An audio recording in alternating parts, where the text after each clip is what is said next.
Nadulas din si Kung Pulong dito. Nakunan lang talaga ng video sa dulo. Malapit na makalabas si Tatay Digong. At paglabas ni Tatay Digong, sino yung una niyang hahanapin? Iyak ang mga bubunistang, tanganistang, loyalistang yan ngagba dito. Yung sabi ng mga yung isang bulager ba, yung isang bulager na magugurgur daw siya.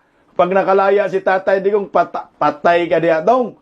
Ito na yata ang panahon na matapos ang sarili mo sa kahibangan mo. Makinggan natin si Kung Pulong, oh. Tinihingi po namin ang prayers ninyo.